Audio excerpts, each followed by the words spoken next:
नमस्कार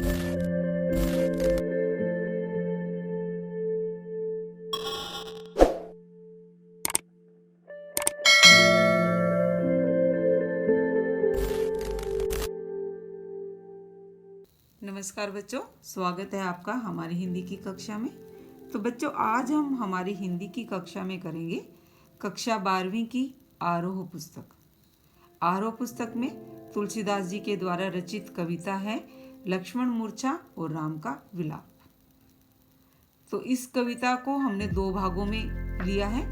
भाग 1 में हम कर चुके हैं पहले ही, और आज हम इस कविता का भाग 2 करेंगे। भाग 1 में हमने अभी तक पढ़ा था कि किस प्रकार हनुमान जी संजीवनी बूटी लेने के लिए जाते हैं और उधर भगवान राम अपने भाई लक्ष्मण को मूर्छित देखकर किस प्रकार दुखी होते हैं और वो एक मनुष्य की तरह विलाप करना आरंभ कर देते हैं।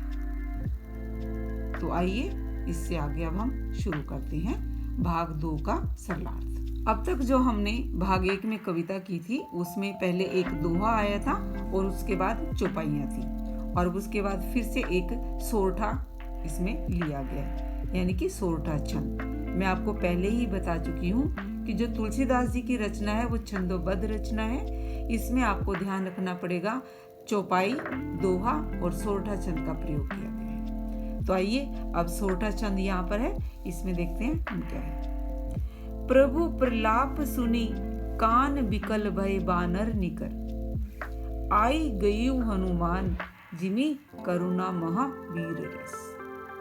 यहाँ पर भगवान राम जब विलाप कर रहे थे, उनके कमल नयनों से अश्रुधारा बह रही थी, और वो उनके विलाप को देखकर प्रभु प्रलाप सुनी कि भगवान के इस प्रकार विलाप करने को सुनकर कान विकल भय बानर निकर, कि वानर सेना, निकर माने सेना, कि वानर सेना भी सभी व्याकुल हो जाते हैं, सभी परेशान हो जाते हैं। आई गयु हनुमान जिमी करुणा महावीर रस, और उसी वक्त हनुमान जी आ जाते हैं और वो इस प्रकार प्रकट होते हैं कि मानो जिमी माने जैसे करुणा रस में वीर रस समा गया हो। अर्थात जब भगवान राम लक्ष्मण को देखकर विलाप कर रहे थे तो उनको देखकर पूरी जो वानर सेना है वो भी दुखी हो जाती है और वो भी विलाप कर रही होती है। लेकिन जैसे ही हनुमान जी आते हैं तो सब में वीर रस का आवेश आ जाता है, सभी वीरता से भर जाते हैं। तो उसी का यहाँ पर वर्णन किया गया है। तो ये एक सोरठा छंद है बीच में, और उसके बाद फिर से चौपाई आएंगी। तो हम अब सरलार्थ करते हैं चौपाई का। हर्षि राम भेटेऊ हनुमाना, अति कृतज्ञ प्रभु परम सुजाना। भगवान राम जब हनुमान जी संजीवनी बूटी लेकर आ जाते हैं तो हर्षि राम, हर्षि माने हर्ष के साथ, खुशी के साथ भगवान राम हनुमान से भेंट करते हैं, उनसे मिलते हैं। अति कृतज्ञ प्रभु परम सुजाना। हालांकि भगवान राम जो एक बहुत बड़े ज्ञानी हैं, वो हनुमान के प्रति अपना आभार जताते हैं, कृतज्ञ आभार जताते हैं। तुरत बैद तब कीनी उपाय, उठी बैठे लक्ष्मण हर्षाई। तुरत बैद, बैद मैंने वैद्य, जो इलाज कर रहे थे, जैसे ही हनुमान जी संजीवनी बूटी ले आते हैं तो तुरंत वैद्य उनका उपाय करते, उपाय यानी कि उपचार करते, लक्ष्मण का उस संजीवनी बूटी से उपचार करते हैं। उठी बैठे लक्ष्मण हर्षाई, और जैसे ही वैद्य जी लक्ष्मण का उपचार करते हैं तो लक्ष्मण खुशी खुशी ठीक होकर बैठ जाते हैं, अर्थात वो ठीक हो जाते हैं। हृदय लाई प्रभु भेटेऊ भ्राता, हर्षे सकल भालू कपि भ्राता। और जैसे ही लक्ष्मण ठीक हो जाते हैं, उनकी मूर्छा समाप्त हो जाती है, तो भगवान राम अपने भाई को हृदय से लगाकर भेंट करते हैं। हृदय लाई प्रभु भेटेऊ भ्राता, कि लक्ष्मण के मूर्छा समाप्त होने पर भगवान राम अपने भाई को अपने हृदय से लगा लेते हैं। हर्षे सकल भालू कपि भ्राता, भ्राता मैंने समूह, और उनको खुश देखकर जो सारा भालू और वानरों का समूह है वो भी खुश हो जाता है, हर्ष से खुश होता है। कपि पुनि वैद तहां पहुंचावा, जेहि विधि तबहि ताहि लई आवा।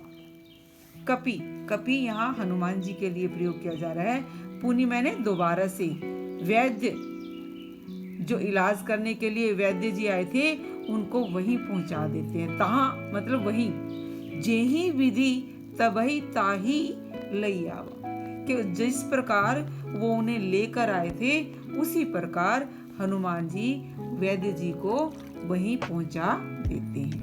क्योंकि हनुमान जी वैद्य को लंका से लेकर आए थे, तो उसी का यहाँ वर्णन है कि हनुमान जी वैद्य को दोबारा वहीं पहुंचा देते हैं जहां से वो उसे लेकर आए थे।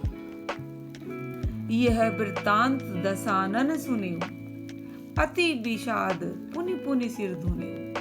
यह वृत्तांत, वृत्तांत मैंने इस घटना का, जब इस घटना का वर्णन दसानन रावण, जब रावण को इस घटना के बारे में पता चलता है, अति विषाद, विषाद मैंने दुख, वो बहुत दुखी होता है, पुनि पुनि सिर धुने, और बार बार अपना सिर धुनता है, अर्थात अपना सिर पीटता है। देखिए यहाँ तुलसीदास जी ने मुहावरे का प्रयोग किया है, सिर धुनना।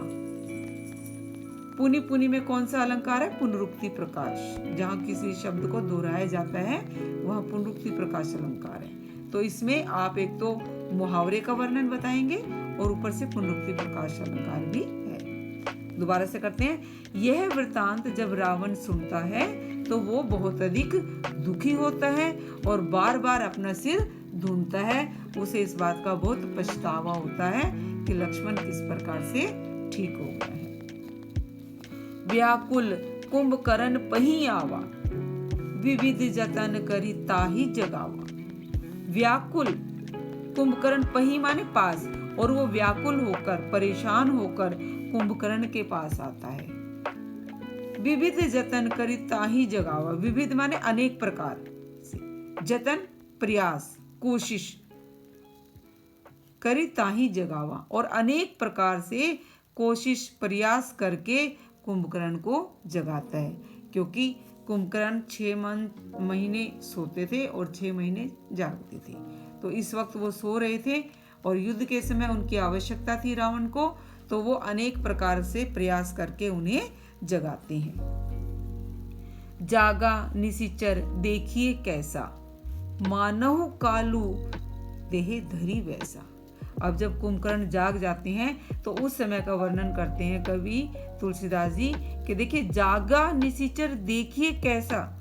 निशिचर राक्षस, ये कुंभकर्ण के लिए आया कि जब कुंभकर्ण को, राक्षस को जगाया जाता है और वो जाग जाता है तो उसे देखकर कैसा लगता है। मानहु कालू देह धरी वैसा, कि मानो काल ने, काल मतलब यम ने, साक्षात काल देवता ने शरीर धारण कर लिया हो। मानहु मानो, उस समय राक्षस को देखकर ऐसा लग रहा था कि मानो साक्षात काल ने शरीर को धारण कर लिया हो। मानो, यहाँ पर जब मानो आ गया है तो उत्प्रेक्षा अलंकार आप इसमें बताएंगे। कुंभकर्ण बूझा कहू भाई, काहे तव मुख रहे सुखाई।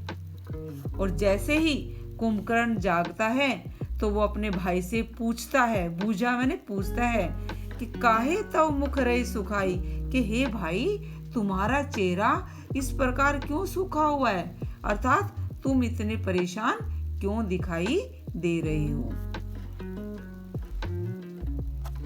कथा कही तब तेहि अभिमानी, जेहि प्रकार सीता हरियाणी।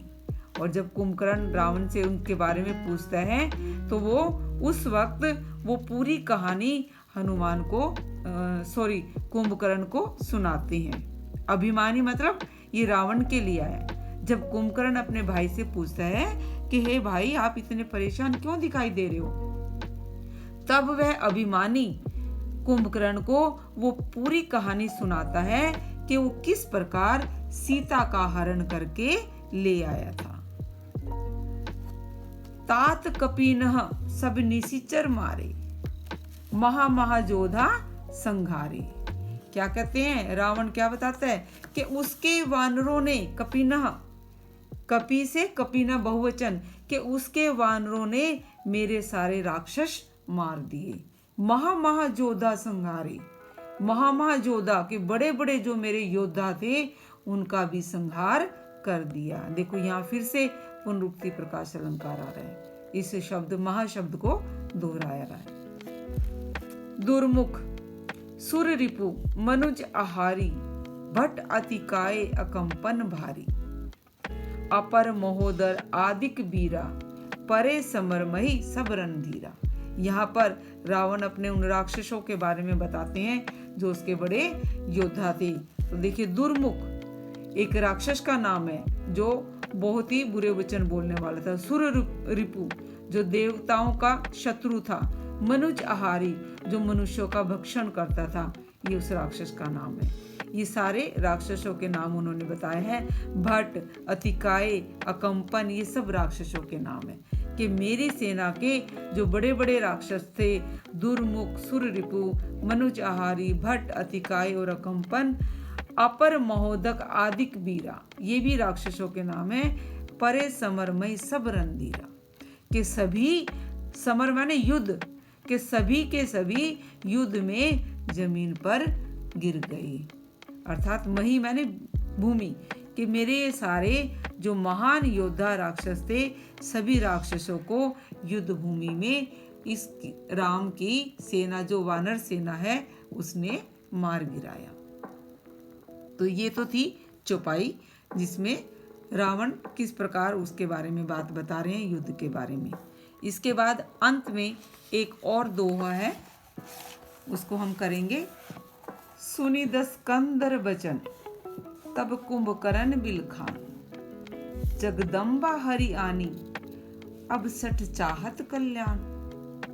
कि जब रावण पूरी सीता हरण की कहानी उनको, कुंभकर्ण को बताता है और बताता है कि किस प्रकार राम की जो वानर सेना है उसने उनके सभी योद्धाओं को मार दिया है, तब कुंभकर्ण व्याकुल होकर, दुखी होकर, बिलखान माने दुखी होकर, उनसे क्या कहते हैं, वही इस दोहे में बताया गया है।